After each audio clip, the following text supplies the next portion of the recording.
అందరికీ నమస్కారం. ఈరోజు ఒక ఆసక్తికర వార్త చూశాను, చదివాను. వివేక హత్య కేసులో కొత్త నిందితులెవరూ లేరు. మరింత దర్యాప్తు అవసరం లేదన్న సిబిఐ.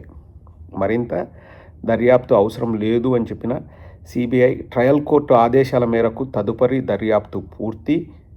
సిబిఐ కోర్టుకు అనుబంధ నివేదిక సమర్పించిన కేంద్ర దర్యాప్తు సంస్థ కొత్తగా ఎవరి పాత్ర బయటపడలేదు, నిందితులుగా చేర్చలేదు. కిరణ్ యాదవ్, అర్జున్ రెడ్డి కాల్ రికార్డులపై సునీత పొరబడ్డారు. యూటీసీ సమయానికి 5:30 గంటలు కలిపితే భారత టైం ఉదయం 7:12కి కిరణ్ అర్జున్కు మెసేజ్ చేయడం సాధారణమే. అప్పటికే వివేకానందరెడ్డి మృతివార్త మీడియాలోనూ ప్రసారం. విచారణ ఈ నెల 16కు వాయిదా. సో క్లుప్తంగా ఏం చెప్పారో చెప్తానండి.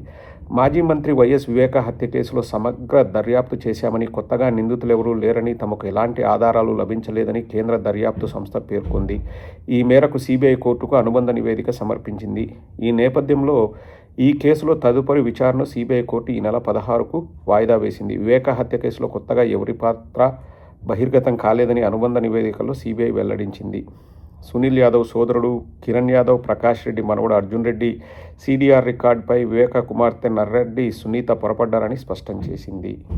సో ఇంకా మరింత దర్యాప్తు చేయాలన్న అవసరం లేదు అని సిబిఐ కోర్టుకి నివేదికను సమర్పించిందండి. ఇక్కడ కొన్ని విషయాలు మనం మాట్లాడుకోవాలండి. వివేకానందరెడ్డి గారి హత్య వైఎస్ఆర్ కాంగ్రెస్ పార్టీకి అత్యంత బాధాకరం. ఎందుకంటే చనిపోయేటప్పుడు కూడా వైఎస్ఆర్ కాంగ్రెస్ పార్టీ నేత వివేకానందరెడ్డి గారు తెలుగుదేశానికి సంబంధించిన వ్యక్తో, జనసేనకు సంబంధించిన వ్యక్తో కాదు. అండ్ మనం ఇంతకుముందు చాలాసార్లు జరిగిన సంఘటనల గురించి మాట్లాడాము. ఇప్పుడు కేసు కోర్టు పరిధిలో ఉంది కాబట్టి మనకు కొన్ని అంతర్గత విషయాలు తెలిసిన అవి బయటికి చెప్పలేము, ఎందుకంటే అవి ప్రభావం చూపించే ఆస్కారం ఉంది కాబట్టి. కానీ నాకు సంపూర్ణ విశ్వాసం ఉంది, నాకు తెలుసు, ఖచ్చితంగా తెలుసు, సంపూర్ణ విశ్వాసం ఉంది. అవినాష్ రెడ్డి గారికి కానీ వారి కుటుంబ సభ్యులకు కానీ వివేకానంద రెడ్డి గారి హత్యతో ఎటువంటి ప్రమేయం లేదు, ఎటువంటి ప్రమేయం లేదు. మిగతాది కోర్టు చెప్తుంది. బట్ నాకు 100 కాదు 1000% నమ్మకం ఉంది. అవినాష్ రెడ్డి గారు కడిగిన ముత్యంలా ఈ కేసులో నుంచి బయటకు వస్తారు. అసలు వారికి సంబంధమే లేదు, వారికి తెలియని కూడా తెలియదు. నేను సంపూర్ణ విశ్వాసాన్ని వ్యక్తం చేస్తున్నాను. ఖచ్చితంగా అవినాష్ రెడ్డి గారు నిర్దోషిగా, అంటే ఏమి సంబంధం లేదని, అసలు ఈ విషయంలో సంబంధం లేదని కోర్టు తీర్పు వస్తుందని ఆశాభావం వ్యక్తం చేస్తున్నాను. కానీ ఇక్కడ గమనిస్తే అండి, ఒక విషయం అయితే మనం ఒప్పుకొని తీరాల్సిందే. అదేంటంటే కౌంటర్ చేయడంలో జాప్యం. ఇప్పుడు అందరికీ తెలుసు, ఇది బయట కూడా ఈ విషయం చాలామంది మాట్లాడుకుంటూ ఉంటారు. జగన్మోహన్ రెడ్డి గారి దగ్గరికి వెళ్ళి ఇలా మాకు అవినాష్ రెడ్డి గారి పైన అనుమానాలు ఉన్నాయి, అతన్ని అరెస్ట్ చేయండి ఏదో సునీత గారు అడిగితే, ఇప్పుడు అలా మాట్లాడితే మీ భర్త పైన కూడా అనుమానాలు ఉన్నాయి, మీ భర్తను అరెస్ట్ చేయాలన్నా, చట్టాలు వాటి పని అవి చేసుకొని వెళ్తాయి, మనం వెయిట్ చేద్దాము అని చెప్పేసి జగన్మోహన్ రెడ్డి గారు అన్నారన్నది బయట మాట్లాడుకుంటారు, పార్టీలో అంతర్గతంగా మాట్లాడుకుంటారు. ఆ మాటకు ఒప్పుకొని సునీత గారు తర్వాత తెలుగుదేశం వాళ్ళతో టచ్లోకి వెళ్ళారు. వారు కేంద్రంలోని బీజేపీ వాళ్ళతో మాట్లాడి అది ఇది చేసి వాళ్ళు ఇంకా అక్కడి నుంచి వాళ్ళు కథ నడిపారన్నది అందరికీ తెలుసు. సునీత గారు వారి భర్త కంప్లీట్గా తెలుగుదేశం వాళ్ళ ట్రాప్లో పడ్డారన్నది వాస్తవం అండి.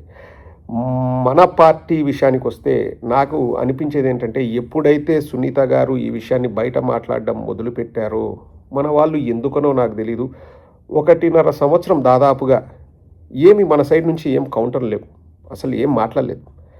అప్పుడు ప్రజలకు ఇంకా ఎక్కువ అనుమానాలు రావడం మొదలయ్యాయి. అండ్ ఆల్సో ఇక్కడ ఎవ్వరికైనా అండి, ఒక తండ్రి గురించి కూతురు మాట్లాడితే కూతురు వైపే ఎవరైనా మాట్లాడతారు, అయ్యో ఇలా జరగకోకుండా ఉండాల్సింది, ఆ అమ్మాయి చూడు కష్టపడుతుంది అనే భావన ప్రజల్లో వస్తుంది.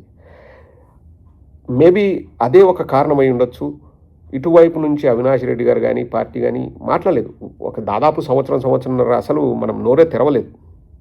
తర్వాత నేను ఫస్ట్ టైం అనుకుంటాను నాకు గుర్తుండి, నేను ఈ విషయం పైన ఒక అరగంట వీడియో చేస్తే నేను చేసిన మ్యాటర్ అంటే ఏంటి, ఆ రోజు అవినాష్ రెడ్డి గారికి అసలు తెలీదు. ఉదయం ఆయన రెడీ అయ్యి జమ్మలమడుగులో చేరికలుంటే అక్కడ వెళ్తున్నారు. దారి మధ్యలో ఫోన్ వస్తే అతను రిటర్న్ వచ్చాడు. ఇవన్నీ కూడా యాజ్ ఇట్ ఈస్గా ఆ రోజు జరిగిన సిరీస్ అంతా నేను చెప్తే దాదాపుగా ఒక 30-40 టీవీ ఛానళ్ళు అదే మ్యాటర్ని వాళ్ళు వేశారు. నేను చెప్పింది కూడా సునీత గారు ఆరోపణలు మొదలుపెట్టిన సంవత్సరంన్నరకి. నేను ఈ విషయాన్ని ఒకానొక సందర్భంలో అవినాష్ రెడ్డి గారిని అడిగా, ఎందుకు మనం ముందే ఈ విషయాన్ని చెప్పలేదు అంటే, ఒకటన్నా కుటుంబ సభ్యులు, సొంత మనుషులు, ఆడపిల్లలు, మనం ఒక మాట మాట్లాడకూడదు. ఏదైనా ఒక మాట పొరపాటున మాట్లాడితే అది ఏ విధంగా వెళ్తుందో మనం ఏం తప్పు చేయలేదని మనకు తెలుసు. సో వాళ్ళు టీడీపీ వాళ్ళ మాటలు విని మాట్లాడుతున్నారు అనేది కూడా తెలుసు. కానీ మన ఇంట్లో వాళ్ళని మనము బయటకు వచ్చి పబ్లిక్లో నిందించడం సరికాదని చెప్పేసి కామ్గా ఉన్నామని కూడా అవినాష్ రెడ్డి గారే ఒకసారి నాతో అన్నారు. బట్ అదే పనిగా వాళ్ళు అంటే ఇక్కడ నేను సునీత గారిని బ్లేమ్ చేయట్లేదండి. సునీత గారు కంప్లీట్గా టీడీపీ వాళ్ళ ట్రాప్లోకి వెళ్ళిపోయారు. ఇంకా వాళ్ళ మీడియా వాళ్ళు విపరీతంగా ఊదరగొడుతుంటే కూడా మన వాళ్ళు ఒక సంవత్సరంన్నర సైలెంట్గా ఉండడం బిగ్గెస్ట్ మిస్టేక్, పెద్ద తప్పు అది నా దృష్టిలో. ఎందుకంటే అప్పుడే కౌంటర్ ఇవ్వాల్సింది. ఎప్పుడైతే ఇది రాజకీయ రంగు పులుముకొని సునీత గారు కానీ వారి భర్త కానీ తెలుగుదేశం వాళ్ళు చెప్పినట్లు నడుచుకోవడం మొదలుపెట్టారో, వాళ్ళ ట్రాప్లో పడి వాళ్ళు ఏం చెప్తే అది మాట్లాడుతున్నారో, ఇంకా మనం కౌంటర్ చేయాల్సింది. ఒక సంవత్సరం రోజులు కామ్గా ఉన్నాం, ఏం మాట్లాడలే. ఎప్పుడైతే మనం మాట్లాడలేదో ప్రజలు వీళ్ళు ఎందుకు మాట్లాడట్లేదు, అది నిజమేమో అని చెప్పేసి. ఇంకొకటి దరిద్రం ఏంటంటే, ఇప్పుడు మన ఇంట్లో మనుషులు వాళ్ళకి ఏవైనా వీక్నెస్లు అవి ఉంటే మనం బయట పెట్టుకోలేము, ఎందుకంటే మన పరువే పోతుంది. ఇంకా ఇన్ని దాడులు జరిగిన తర్వాత ఈ కథకు ఇంకొక కోణం ఉంది అని చెప్పేసి అప్పుడు వివేకానందరెడ్డి గారికి మళ్ళా పెళ్ళయిందని చెప్పేసి ఒక ముస్లిం యువతితో వారు ఉన్న ఫోటోలు, వాళ్ళ పిల్లోడితో ఆడుకుంటున్న వీడియోలు అవన్నీ కూడా తర్వాత రిలీజ్ చేయాల్సిన పరిస్థితి. అది ఎప్పుడో ఉన్నాయి, ఆ వీడియోలు ఎప్పటి నుంచో ఉన్నాయి, కానీ రిలీజ్ చేయలేదు. ఎందుకంటే మన పరువే మనం పోగొట్టుకున్నట్టు అవుతుందని. ఇక్కడ 2 రకాలుగా చూడాలండి. ఒకటి కుటుంబ బాంధవ్యాలు, ఒకటి రాజకీయ రంగు. సో మనం డిలే చేయడం పొరపాటే, 100% పొరపాటు. కానీ ఒక రాజకీయ కోణంలో ఆలోచించలేదు, కుటుంబ కోణంలో ఆలోచించి ఆగారు. దానివల్ల వాళ్ళు ఏదైనా బురద చల్లడం మనం కడుక్కోవడం, వాళ్ళు బురద చల్లడం మనం కడుక్కోవడం, వాళ్ళు బురద చల్లడం మనం కడుక్కోవడం, ఇదే అవుతుంది. నాకు సంపూర్ణ విశ్వాసం ఉందండి. ఇంకెన్ని రోజులు ఇన్వెస్టిగేట్ చేస్తాను నాకు తెలిసి ఒక నెల రోజుల లోపల ఏదో ఫైనల్ రిపోర్ట్ అంటున్నారు. కోర్టు ప్రొసీడింగ్స్ ఎలా ఉంటాయి నాకంత డీటెయిల్స్ తెలీదు. బట్ ఈ రోజు కాదు, ఇంకో నెల కాదు, 6 నెలలు కాదు, సంవత్సరం తర్వాత తుది తీర్పు వచ్చినా నేను ఈరోజే చెప్తున్నానండి, ఆ తీర్పు అవినాష్ రెడ్డి గారిని బ్లేమ్ చేస్తూ అయితే రాదు.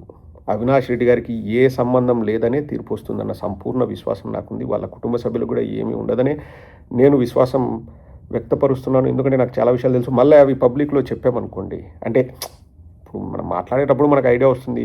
ఇంకా ఎవరు చేశారు, ఏంది మోటివ్ ఏంటి, ఎందుకు చేశారు అనేది కోర్టు నిర్ణయిస్తుంది. బట్ మనం ఇప్పుడైనా చెప్పగలం అవినాష్ రెడ్డి గారికి సంబంధం లేదు అని. ఊరికే సంబంధం లేదు అంటే కోర్టు మళ్ళీ ఆధారాలు అది అని ఏమన్నా చేసింటే కదా ఆధారాలు చూపించడానికి. ఏమి చేయనప్పుడు ఏం ఆధారాలు చూపిస్తాం?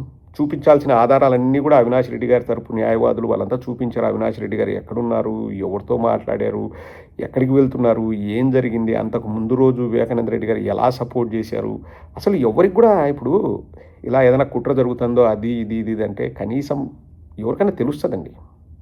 పులివెందల్లో ఒకరికంటే ఒకరికి తెలియదు ఇలా జరగబోతుంది అని, ఎవరికి తెలియదు. ఇప్పుడు కొందరు మాట్లాడతారు సునీత గారికి ఏమైనా నేను అది కూడా చెప్తానండి. అంటే ఇది నా వ్యక్తిగత అభిప్రాయం, వల్ల పార్టీలకు, రాజకీయాలకు, కుటుంబాలకు సంబంధం లేదు. సునీత గారికి కూడా తెలిసే ఉండదు అనేది నా ఒపీనియన్. సునీత గారికి అసలు ఈ విషయం it will be a shocker for her అని నేను అనుకుంటున్నాను.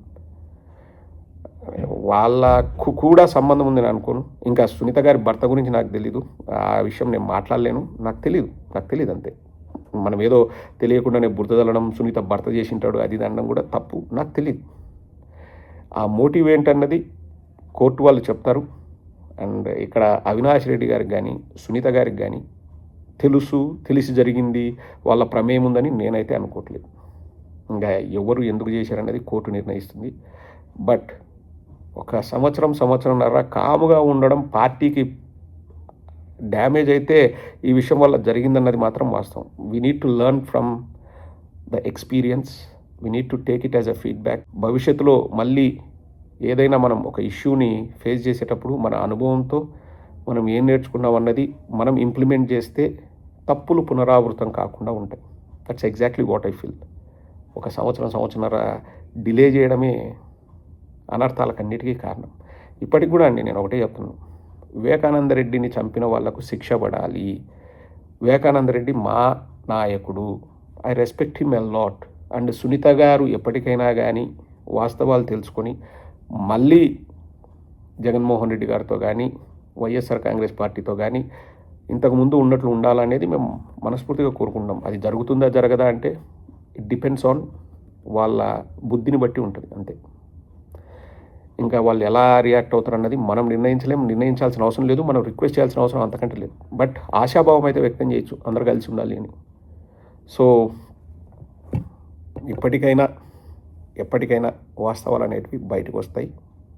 అవినాష్ రెడ్డి గారికి ఏ ప్రమేయం లేదు అన్నది కూడా అందరికీ తెలుస్తుంది తొందరలో.